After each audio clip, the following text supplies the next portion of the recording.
Yo les amis, j'espère que vous allez bien. Nouvelle vidéo, on part directement chercher ma 50cc. Vous allez me dire, mais pourquoi Bouzy ta 50? Ça y est, elle est prête, qu'est-ce que tu nous racontes? Je l'ai modifiée, pourquoi? KRM m'a contacté, c'est une marque plutôt d'habillage de 50. Ils font aussi d'autres choses, vous allez voir dans la vidéo, c'est incroyable. Et du coup, je me suis dit...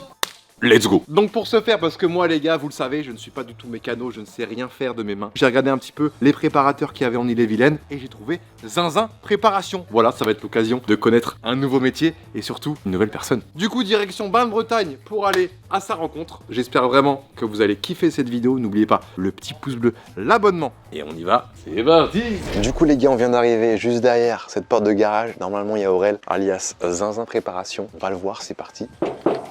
Il y a surtout ma 50 les gars. Mais non, ça va ou quoi? Nickel. La forme? Je te check. Aurel, comment ça va Aurel? La Ça forme? va et toi? Merci de m'accueillir chez toi, dans ton antre. Ouais. On peut dire que c'est ton antre. Dans ma grotte. Parce que toi en fait t'as ta maison et t'as ton garage en même temps, là où tu bosses. Présente-toi rapidement aux abonnés qui regardent cette vidéo. Moi c'est Aurélien, Zinzin Préparation, j'ai 33 ans. Je fais ça maintenant depuis environ 13 ans. Depuis que t'as 20 ans. Donc nous ce qu'on fait c'est un peu particulier, on appelle ça du run ou de la course de dragster grossièrement. Avec des bases de cyclomoteur, on est classé en fonction de la cylindrée, donc en fonction du kit qui est monté sur la machine. Okay. Et voilà, à la fin du week-end on a notre petit classement là-dessus et on s'en sort pas trop mal, donc on est plutôt content. Ouais. En gros les gars, ils prennent des motos qui font entre 50 et 100 cm3, ils les poussent comme jamais, c'est vraiment du sur-mesure. Ouais. Et le but c'est de prendre une vitesse folle en combien de mètres? Alors 150 ou 200 mètres selon la piste où on est, ouais. Alors c'est pas tellement la vitesse qui importe, ça va être le chrono. Pour avoir un ordre d'idée, on verra les bécanes juste après, c'est combien? 150 mètres, 6 secondes 3 en 80 cm3, on arrive à environ 124, 125 km/h grosso modo, ouais. Donc là tu peux griller quand même pas mal de caisses. Ouais, énormément, ouais. Juste pour comparer avec une voiture, c'est quoi l'équivalent d'une voiture? L'équivalent d'une voiture, tu prends une caisse en 4 roues motrices qui marche un peu, ouais, je pense qu'il faut à peu près 400 chevaux pour que ça suive. Genre un RS3. Ok, donc là Aurel, on est dans l'entrée de ton atelier, le petit coin secrétariat. Ouais, un peu bureau, voilà. Donc ouais, toi t'es tout seul, hein. Tu gères tout toi-même, ouais. C'est galère je pense, t'es polyvalent. Ouais, c'est ça, ouais. Mais bon, savoir déléguer quand t'es passionné par une chose, des fois c'est compliqué. C'est compliqué. Donc le petit coin secrétariat, là où tu mets ton ordi, ici il y a ta petite moto de tous les jours. Donc c'est une petite Triumph Triple, Team Triumph, on est là. Ensuite quand j'arrive là, moi je vois pas ça là, je vois ça. Pourquoi tu nous fais une collection d'échappements? Alors ça c'est mes outils de travail. Souvent c'est vrai qu'il y en a quand ils viennent, ah c'est pas à vendre machin et tout. Bah non, c'est mes outils de travail, c'est en fonction des moteurs que je fais. Tu tentes celui-là sur la moto, tu vois qu'elle sort 18 chevaux sur ton banc, tu essayes celui-là après, tu vois qu'elle sort 20 chevaux. Donc en fait tu vas conseiller celui-là. Voilà, c'est ça. Alors après, il n'y a pas que la puissance maxi parce que tu peux avoir un truc qui va être un peu plus puissant en haut régime, à 10 000 tours ou à 9 000 tours, tu vas avoir perdu 2 chevaux. Donc le moteur va être moins agréable. Vous l'aurez compris, Aurel est un petit peu spécialisé dans la préparation de moteurs de temps, de petites cylindrées, essentiellement de cyclomoteur en fait. Cyclomoteur. Tout ce qui est moto 4 temps, comme on voit un peu sur la route tout le temps, Triumph, S1000 RR, GS 1250. J'en fais pas beaucoup, non. Tu peux maîtriser dans la mécanique de base. Dans la mécanique, ouais, dans l'entretien, j'en fais un petit peu, mais alors là, c'est pareil, c'est plus pour des amis, des connaissances, choses comme ça. Ce qui est bien, c'est que tous les deux, on a réussi à allier notre passion à notre métier. Ouais, ça c'est...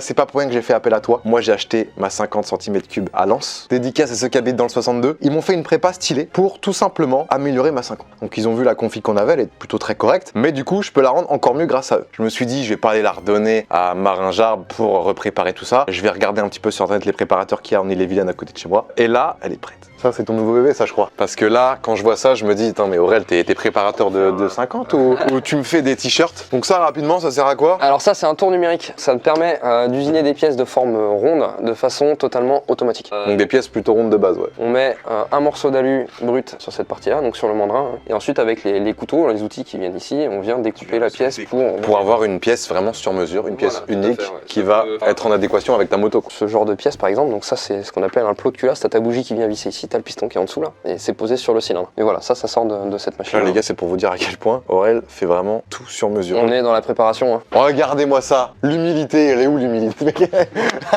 Là c'est tes petits trophées du coup. Là 2015, 2016, 2015. T'imagines bien que voilà en 13 ans, il y en a eu pas mal quand même. Il faudrait beaucoup plus de place. En toute humilité, bien sûr, en toute modestie. Ça, je connais un peu plus parce que quand je regarde les vidéos mécaniques... C'est la partie établie. Généralement, les trucs les plus sales, c'est ici que je les fais. Donc un démontage complet de moteur, un remontage. Tout est bien rangé, c'est carré. Je veux une clé à pipe de 8. Hop, je prends là. Tu l'as dans les mains. Clé à molette, c'est ça? Non, une clé plate. Je veux une clé à molette en 14.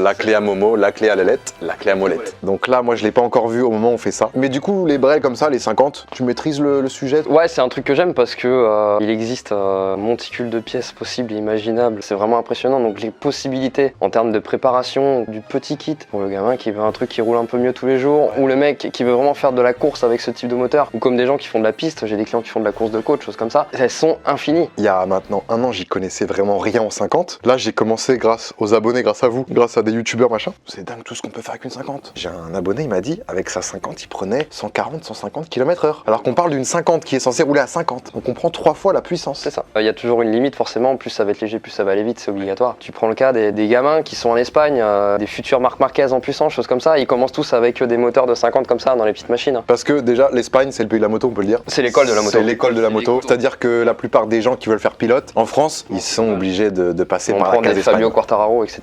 C'est des Français, mais ils ont tous très vite migré en Espagne. Ok, donc là, on est sur... Encore sur des machines d'usinage, aussi sur un tour, donc la même chose que celle qu'on vient de voir juste avant, sauf que là c'est 100% de manuel. Ah oui, c'est toi qui viens faire toi-même. C'est toi qui viens faire toi-même ta Il n'y a pièce. pas de logiciel qui Non, va du venir...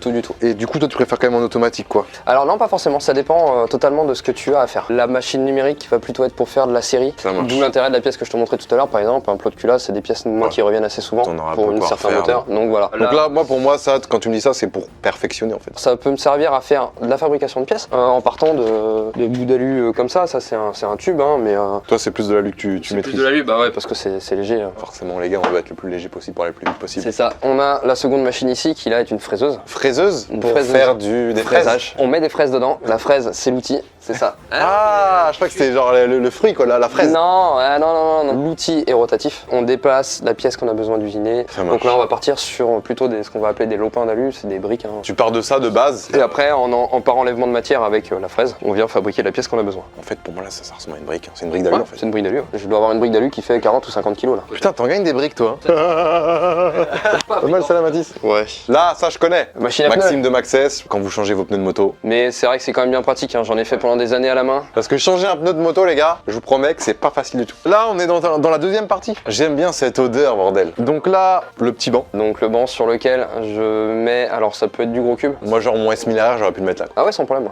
Donc c'est un outil de mesure, mais surtout un outil de comparaison. D'un banc à un autre, tu as des valeurs qui sont différentes. Tout plein de paramètres qui font que ça peut donner des différences. Donc c'est pour ça qu'on parle surtout d'outils de comparaison. Là, ma 50, on est à combien de kilos, tu penses, à peu près? Entre 110 et 120 kg à peu près, ouais. Nous, des machines de course comme on est là, le règlement nous impose un châssis de base homologué route et un moteur de base homologué route. Donc c'est une obligation. Comme plein de championnats actuels, même dans le foot, dans le F1, Voilà, et il y a puis- toujours des règles à respecter. Ça, et puis c'est pour rester dans le thème du cyclo aussi, parce que sinon tu prends une crosse, machin, etc. Enfin voilà. Donc la base, c'est un peu comme ta machine, sauf que là c'est les derbies. Fini comme elles sont là, on arrive à moins de 60 kg la machine, Moins de prête à 60 rouler. kilos la machine. Une machine de 60 kilos, vous prenez des vitesses de 150 km/h. Ouais, alors Après là, t'es à 120 sur... sur 150 mètres, sur 200 mètres, on arrive à environ 130 km/h sur 200 mètres. Ce n'est donc pas cliché. Non, ce n'est pas cliché, non. Et à gauche aussi, hein. Tous les mécanos ont un petit calendrier. Ah bah bien sûr, ouais, puis Clara, c'est Clara quoi. C'est ta jeunesse, quoi. Ouais, les pougnettes, hein. Donc là, deuxième établi, mais plus spécialisé dans... La préparation, cette Préparation. Préparation, métrologie, assemblage. Métrologie, ça va être le fait de vérifier toutes les cotes en long, en large, en travers des pièces Ok. pour être sûr qu'elles aient bien les dimensions fonctionnelles. Préparation, dans ce cas-là, ça va être du Dremel, ça va être du matériel de dentiste. Ah, comme quoi, tu vois, il y a des métiers totalement différents, mais en fait, ils utilisent le même matos. Ouais. Quand le bloc moteur arrive sur cette partie-là, Ouais. généralement le bas moteur est assemblé. On finit le travail sur le haut moteur ou le cylindre. C'est là que tout se passe quasiment. J'allais dire que c'était un cylindre parce que maintenant, je commence à maîtriser. Ça, c'est un cylindre. Ouais, tout à fait. Et en travaillant sur tout ça, on arrive à aller faire augmenter les performances en passant sur le banc. Voilà. Donc là, une fois que le moteur est complet, je le mets sur ce châssis-là. Donc ça, c'est une machine qui est le plus dépouillée possible. Elle roule uniquement sur le banc. Ok. Donc le but, c'est de changer très Rapidement. rapidement de moteur. Ok. D'intervenir très rapidement sur les pièces parce que des fois, je redémonte partiellement le moteur quand il est sur le banc. Et puis en fait, ça sert à rien d'avoir un autre châssis, ça sera les mêmes rendus sur le banc. Tu mets sur ça. Alors non, d'un châssis à un autre, on peut avoir des différences. Mais moi, ce que je veux, ça fait en fait depuis le départ, je travaille avec ce châssis-là. Donc le but, c'est de continuer. Donc en fait, tes bases, c'est avec ce châssis. Mes bases, c'est avec ce châssis. Mais du coup, vu que c'est du drag, on est d'accord que c'est de la ligne droite. Oui. Est-ce que le pilote fait quand même beaucoup? Oui. Même si c'est que de la ligne droite. Ça me fait marrer, souvent j'entends, toi t'es un pilote de ligne droite. Hein. C'est vrai qu'en voiture et On voit en ça, moto, à c'est gauche, souvent hein. ça, le pilote de ligne droite. En gros, le mec il sait mettre du gaz sur la ligne droite, mais par contre, dès qu'on arrive en Moi, virage. je peux te dire qu'au jour d'aujourd'hui, entre un mec qui est habitué à rouler là-dessus et un mec qui est vraiment bon, on va avoir entre 2 et 3 dixièmes en moins sur la même distance. Ok, donc comme quoi le pilote fait aussi le... En fait, le fait de lâcher l'embrayage au bon moment est assez fort pour partir sans cabrer ni burner. Le dernier truc qui va faire encore plus la différence, c'est de savoir remonter les infos au mécano. Ça peut faire la différence. Donc oui, il y a quand même une part de pilotage. Ouais. Je peux monter dessus ou quoi? Oui, oui. Genre là, si j'arrive comme ça au lycée, genre, ouais, ça va les filles. Ah, moi je suis mécano. Non mais là, ça roule pas, on est d'accord, il manque le moteur. Ah oui, Mais non, là, tu mets un petit moteur, je roule. Ce genre de moteur sur lequel moi je travaille énormément. Ah, moi, machin. Ça c'est le moteur Derby, hein, tel que t'achètes une Derby, enfin tu achetais une Derby neuve avec le cylindre d'origine, il est tout d'origine, ça c'est un moteur qui est là, c'est du spare quoi. Combien de centimètres cubes? 50. Donc là, sur ma Fantique, j'ai un peu ce... Voilà, sauf que toi c'est un moteur M6. Pour finir là-dessus, donc ça c'est le moteur Derby standard qui a sur la 59 telle qu'elle sort de concession. Et on arrive à monter des choses très très sympathiques. Hop, c'est chromé de fou. C'est si léger. Ça, c'est un moteur. C'est léger, mais je vais quand même faire... Attention, tout a été créé par toi-même. Alors non, ça c'est des carters moteurs Neo. Neo c'est un ami à moi avec lequel toute la partie dessin usinage lui revient et la partie recherche de performance me revient. C'est entre guillemets donc une copie du Derby que je vous ai montré tout à l'heure. Par contre on peut monter des très gros cylindres dessus, comme cela. Ça c'est des cylindres qu'on appelle de type FL parce qu'ils ont les goujons externes au cylindre, alors que ce cylindre là par exemple tu vois ça traverse vraiment dedans et les écrous sont en dessous là. Le fait que les goujons traversent à l'intérieur, on est limité en place pour toutes ces parties là, ce qu'on appelle les transferts. Donc en fait le fabricant du cylindre il est limité à cause de ça pour avoir les bonnes formes, les bons angles, etc. pour aller chercher le maximum de performance. Il faut savoir des choses. Tu sais, moi tu me parles de jeux vidéo, tu me perds. Chacun son domaine, on va dire. Voilà. Mais là, dans ton domaine, t'es quand même très très bien. Je pense qu'il y a des petits trucs qu'on n'a pas forcément montrés, mais déjà là on est allé loin dans la technique. Et puis de toute façon, ceux qui veulent se renseigner un peu plus, la chaîne d'Aurel sera en description. Et du coup, toi Aurel, question pour les abonnés qui sont passionnés de 50, de moto, pourquoi pas, et qui sont passionnés aussi de mécanique, qui veulent allier métier, passion, tout ça. C'est quoi ton parcours, toi? Alors moi j'ai un parcours vachement atypique parce que mon diplôme, mes qualifications, en fait c'est la passion. Est-ce que t'étais un cancre? J'ai été mis dans le tiroir des cancres. Hein. Et puis petit à petit, bah voilà, j'ai découvert le monde du cyclo en arrivant à 14, 15, 16 ans. Je faisais beaucoup de stunts, il fallait bricoler soi-même aussi parce que tu casses des choses, hein, c'est obligatoire. Le stunt, qu'est-ce que c'est? Je te le dis mon truc. Le stunt, t'as une moto, un deux roues, tu pars en wheeling, tu mets des jambes comme ça, tac, tu fais des figures en une roue quoi. Ouais, je vois pourquoi tu veux dire ça parce qu'il y a une différence entre le rodéo et ce qu'ils considèrent comme le rodéo, c'est vrai que c'est dans l'air du temps en ce moment. Hein. Bah, le rodéo pour moi c'est en plus de ça, avec les flics, il faut les... Ouais, voilà. c'est ça. Je vois pas le mal qui est fait en fait quand tu prends dans une zone en pleine campagne, ça ne dérange personne et qui sont mélangés à ça quoi. T'es pas en train de faire ça en plein centre-ville, en train de risquer la vie des passants, etc. au passage pour rien quoi. Aurel, là je t'avoue, ça fait 2 semaines que je t'ai laissé la bête, j'ai hâte de la voir. La moto est juste là. Tu me l'as quand même bien cachée. Je l'aurais découvert 3 fois cette 50, ah ouais, tu sais pourquoi? Neuve, débridée et maintenant. Du coup Aurel, combien de temps? 2 semaines c'est ça? 2 semaines qu'elle est là. Évidemment, si je peux faire cette vidéo, c'est notamment grâce à KRM. Merci encore à eux. Je vous mettrai le site en description. C'est aussi ton sponsor. C'est mon sponsor, ouais. Eux, ils sont spécialisés dans les pièces de quoi en général? Alors les pièces du kit déco, ça va être du guidon sympathique, du coupe-circuit, ça va être des sélecteurs, ça va être des obturateurs, ce genre de choses. Mais ils se sont surtout fait connaître pour leurs échappements. C'était les premiers à proposer des échappements avec des gravures personnalisables. Donc là, en plus d'être peut-être un petit peu mieux en termes de perf, elle va être plus jolie. Bah, pour moi, en tout cas, je la trouve vachement plus jolie. J'espère que ça va te plaire. T'es prêt? Let's go. Le bolide. Oh. Wouah. Attends, mais elle a tout changé. C'est plus la même. Bordel. Elle est vraiment belle là. Elle est vraiment jolie. Smoking on that sour got me counting down the hours, thinking of all the shit that they could do.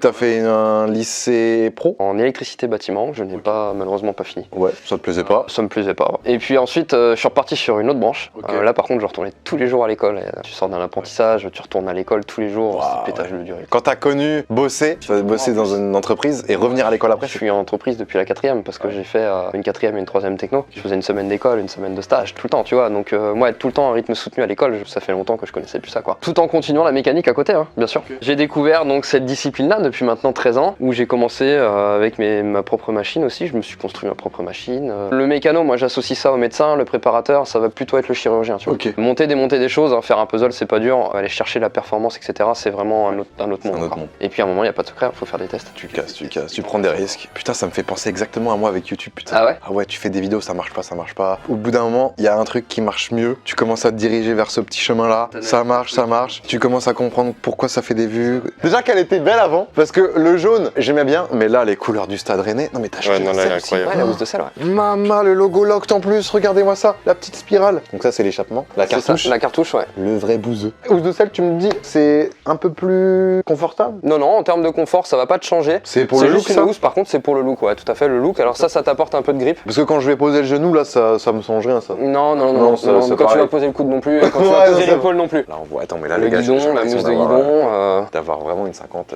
cross, ça fait un peu cross. Ah ça, oui, non? oui, oui, tout à fait, ouais. Il y en a peut-être beaucoup parmi vous qui ont le permis moto mais qui n'ont jamais conduit de temps, ou de 50 notamment. C'est quand même différent et c'est un petit charme. J'avoue que je connais, il y a un petit truc. Ce que j'avais dit à Hugo, ce que je cherchais c'était la fiabilité. Bien sûr. Je voulais pas mettre un moteur qui me permettait d'aller à 130. Après, ça n'empêche que après le Rennes-Bouzy, il y a moyen qu'ensemble on teste un truc du Par genre. contre, on le fera pas sur un M6. Ok, bah on changera la M6. Voilà. Combien de temps ça te prend pour préparer une bécane comme ça et... On va dire que c'est infini au niveau moteur, parce qu'on est tout le temps dans la recherche de performance. Donc au C'est départ, infini. Hein. quand tu vas assembler le moteur et que tu vas faire la préparation, en moyenne, moi, par moteur, c'est à peu près une semaine de travail pour ce genre de moteur. Ok. Par exemple, celle-là, de l'idée de faire cette moto à maintenant, là où elle est faite. Combien de temps? Pour qu'elle soit fonctionnelle, un bon mois. Il y a énormément de pièces qui sont fabriquées à la main, qui sont usinées, etc., que je fais moi dans l'atelier avec mes machines. Et ça prend beaucoup de temps de faire une petite pièce pour ci, pour ça, de l'ajuster, et puis au final, tu l'as fait, tu te dis merde, non, en fait, je vais changer d'idée parce que ça me convient pas, donc tu recommences.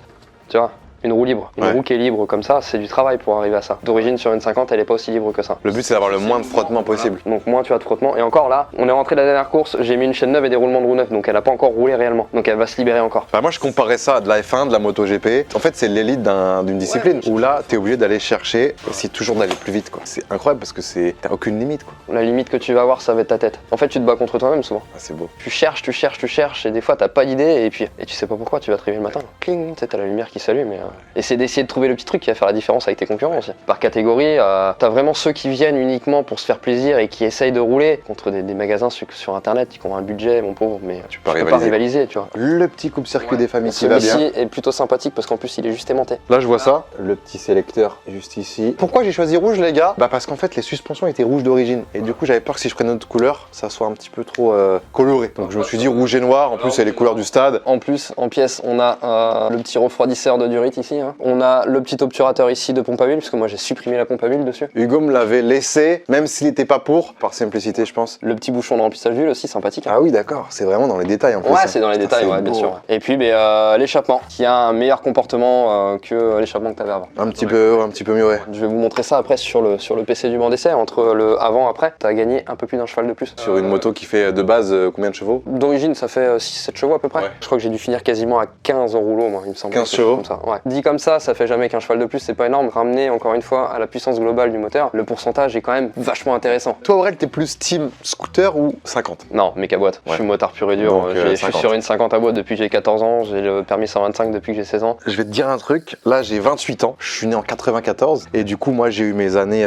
scooter dans les années 2008 et je trouvais qu'à l'époque il y avait beaucoup plus de scooters que de 50 alors que maintenant j'ai l'impression que c'est l'inverse, il y a plus de scooters, j'en vois pratiquement plus chez les jeunes. C'est vrai que ça s'est vachement calmé, ouais. La simplicité du scooter. Hein. Y a pas besoin d'apprendre à passer les vitesses, Ouais. tout ça à l'époque. Puis la mode aussi je pense. Ouais, il y avait un peu de la mode, mais. Les boosters MBK, les nitros. À cette période-là, les jeunes prenaient ça vraiment plus comme un utilitaire. Les mentalités évoluent. Aujourd'hui, moi j'entends souvent les enfants. Et non, ils préfèrent avoir un iPhone à 1500 € ou ce que moi Ouais, j'appelle une une console, cacahuète, un une voiture PC. sans permis. Sinon aussi, Ouais, beaucoup, une ça voiture sans change. permis aussi, ouais. Il y a un côté rassurant pour les parents aussi, parce que mine de rien, t'es protégé hein, dans une carrosserie, t'es Ouais. quand même. Voilà. On tente de la descendre Aurel pour que je monte dessus. Du coup là tu me fumes si on fait un... Avec la 125 je le fume? Non. Ah oui, bah oui, Non. quand même. Bah, Mais là il y a une 125 YZ YZF 4 temps, il va prendre une tempête. Les gars, si vous voulez une vidéo, la 125 de Matisse contre ma 50, bombardez-moi les pouces bleus. Oh la vache. Là ça fait même plus 50 hein. Elle te va mieux qu'en jaune hein. Ouais, je trouve que ça te va mieux au teint. Là faut que t'achètes un maillot de Rennes en XXL et que tu mettes par-dessus un pare-pierre. Ah ouais, je vais m'amuser les gars. Là, je suis prêt à aller à Bouzil. Après, attention, parce que moi, j'ai quand même... Puis la commu, elle est vraiment... Elle a pas peur. Les 50, ils sont là quand même. Ouais, quand même, chez toi. Ah ouais, ils sont C'est là. bon ça. Riejo, Cherko, Beta après, aussi. Beta. Beta pas mal aussi. Ouais. Ils vont sans doute regarder cette vidéo, je peux dire qu'eux ils sont là. Petite question, les Français ils aiment bien savoir un petit peu ce genre de choses. Niveau budget, comment ça se passe? Au niveau du moteur, c'est ce qui va nous coûter quasiment le plus cher. Hein. On arrive assez facilement à 4000 € à peu près. Après quand tu me dis ça, je trouve pas ça excessif non plus. Mais c'est quand parce même que là une on est somme, quand même mais- dans une Mais discipline. ramener un sport mécanique, c'est vrai que c'est pas cher pour le coup. Les sports mécaniques on se rend pas compte mais c'est horriblement cher. Et du coup là je me dis comme t'es l'élite, c'est parti du haut du panier Ça fait partie du haut du panier. du drag, je me dis 4000 € le moteur, ça va encore. Après, 4000 €, c'est ce qui t'a coûté à faire. Mais toi, si tu revends en plus ton savoir-faire. Ouais, non, là, j'ai compté, je pense, une prestation de préparation pour un client. Ok, pour un client, là-dedans, ok. ouais. Généralement, les clients m'envoient un carton avec les pièces. Je fais ma préparation, l'assemblage, je le monte dans mon châssis de banc. Une fois ça terminé, je refais le colis, je réexpédie chez le client. 4000 € le moteur et l'ensemble. Ouais, le châssis, faut compter à peu près 2000 €. Donc on est sur une moto à un petit peu moins de 10 000 € quoi. 7-8. 7-8 000 €. Ouais. Ton atelier en vrai, ça me fait trop kiffer, tu vois. Ça me fait penser à mon studio YouTube où j'arrive, je suis trop heureux quoi. Mais après, c'est que des machines, je comprends rien, tu vois. Mathis, on est d'accord que quand Ouais. tu vois tout ça, tu dis d'accord, on est où là? Là, tu me dis ça, c'est pour faire du textile, je pourrais limite te croire. Pour terminer avec la 50, est-ce qu'on n'irait pas voir vite fait les comparaisons sur le banc? On va les checker. Ok, du coup, là, je vois des courbes là. Quand t'es arrivé, il y avait 13,5 chevaux au rouleau brut. Maintenant, on en a 14,3. Donc Ah ouais. là, on est sur la puissance totale. T'auras plus de puissance de disponible en tapant moins dans la moto en fait. Ah ben, on va se régaler avec ça. Et en termes de fiabilité, on est à peu près pareil. On est à peu près pareil, ouais. On va le faire, les gars. Par contre, regardez-moi ça, Aurel, les gars, comment il est dans son élément là. Donc là, c'est ton bureau quoi en fait. Ah, c'est mon deuxième bureau, ouais. Il a tout fait lui-même, je trouve ça monumental, c'est incroyable. Bref, les amis, j'espère qu'en tout cas, cette petite vidéo avec Aurel, Zinzin Préparation, vous aura plu. Si c'est le cas, on n'hésite pas à faire quoi, Aurel? À s'abonner, bien sûr. Voilà. Le petit pouce bleu. Le petit pouce bleu, très important. On n'hésite pas à dire en commentaire. Qu'est-ce qu'ils peuvent dire en commentaire? Du soutien, déjà. Ouais, du soutien, ou me dire que ma 50 est magnifique, les gars. On vous aime, passez une très bonne rentrée. Ciao.